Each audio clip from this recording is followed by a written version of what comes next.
എല്ലാവർക്കും എൻ്റെ പരിസ്ഥിതി ദിനാശംസകൾ. ഇന്ന് ലോക പരിസ്ഥിതി ദിനമാണ്. ഒട്ടേറെ പരിപാടികൾ സർക്കാർ തലത്തിലും സ്വകാര്യമായിട്ടൊക്കെ ഒരുപാട് പരിപാടികൾ നടക്കുന്നുണ്ട്. അപ്പോൾ ഇന്ന് പരിസ്ഥിതി ദിനം പ്രമാണിച്ച് ഞാൻ ഫേസ്ബുക്കിൽ ഈ പറയുന്ന പഴയ കാലങ്ങളിൽ പഴയ വർഷങ്ങളിൽ വരച്ച പരിസ്ഥിതി കാർട്ടൂണുകൾ 2-3 റീപോസ്റ്റ് ചെയ്തിരുന്നു.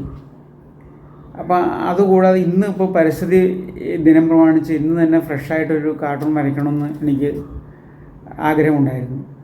അപ്പോൾ ഞാനത് ആലോചിച്ചപ്പോഴത്തേക്കും നമ്മുടെ പരിസ്ഥിതി യുടെ കാര്യം പറയുമ്പോൾ നമ്മൾ എല്ലാ പരിസ്ഥിതിയും നോക്കണമല്ലോ. അപ്പം നമ്മുടെ രാഷ്ട്രീയ പരിസ്ഥിതിയാണ് ഞാൻ നോക്കുമ്പോൾ ഏറ്റവും മലീമസമായിട്ട് ഇപ്പം ഇരിക്കുന്നത്. നമുക്കറിയാം, നമ്മുടെ നിലമ്പൂർ ഇപ്പം ഒരു ഉപതെരഞ്ഞെടുപ്പ് നടക്കുകയാണ്. അപ്പം അവിടെ ഒരു മാലിന്യം, ഒരു പരിസ്ഥിതിയെ മലിനമാക്കി കൊണ്ടിരിക്കുന്ന ഒരു മാലിന്യം കിടന്ന് ചീഞ്ഞ് ദുർഗന്ധം വമിച്ച് കിടക്കാൻ തുടങ്ങിയിട്ട് കുറേ നാളായി. അപ്പോൾ ഈ ദുർഗന്ധത്തിനെ ഒന്ന് സംസ്കരിച്ച് അല്ലെങ്കിൽ അതൊന്ന് ഡിസ്പോസ് ചെയ്യേണ്ട ആവശ്യം കേരളത്തിന് ഉണ്ട് പ്രധാനമായിട്ടും. അപ്പം നിലമ്പൂരിലെ ജനങ്ങളിപ്പം സത്യം പറഞ്ഞാൽ ഈ മാലിന്യം നിർമ്മാർജ്ജനം ചെയ്യേണ്ട ശ്രമത്തിലേക്ക് അടുത്തുകൊണ്ടിരിക്കുകയാണ്.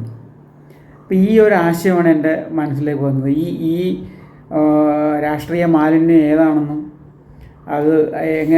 അതിൻ്റെ രാഷ്ട്രീയത്തിലുള്ള പ്രസക്തി എന്താണെന്നൊന്നും ഞാൻ കൂടുതൽ വിശദീകരിക്കുന്നില്ല.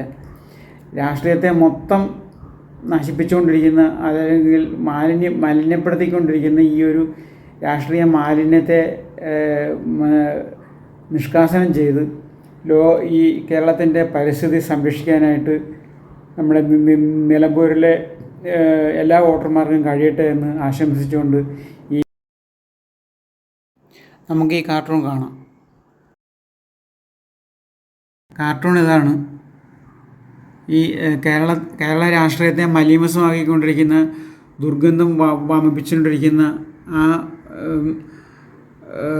മാലിന്യമാണിത്. മാലിന്യത്തെ ചുറ്റിപ്പറ്റി ഒരുപാട് കൊതുകുകളും ഈച്ചയും അത് കണക്ക് ജീവികളും ഉള്ള കണക്ക് ഇദ്ദേഹത്തിനെ ചുറ്റിപ്പറ്റി ഒരുപാട് ഈച്ചകളുണ്ട്. അത് മാധ്യമ ഈച്ചകളാണ് ഏറ്റവും പ്രധാനം. മാലിന്യ ഈച്ചകൾ ഇദ്ദേഹത്തിൻ്റെ ഉച്ഛിഷ്ടം ഭുജിച്ചുകൊണ്ട് ഇങ്ങനെ ആ ദുർഗന്ധം കേരളം മുഴുവനും ലോകം മുഴുവനും എത്തിച്ചുകൊണ്ടിങ്ങനെ ഇരിക്കുകയാണ്. അപ്പോൾ അതിനെ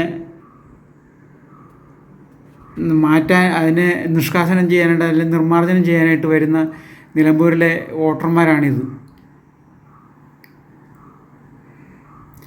ശുദ്ധീകരിക്കാനായിട്ട് ഡെറ്റോൾ വരെ അവർ കൊണ്ടുവന്നിട്ടുണ്ട്.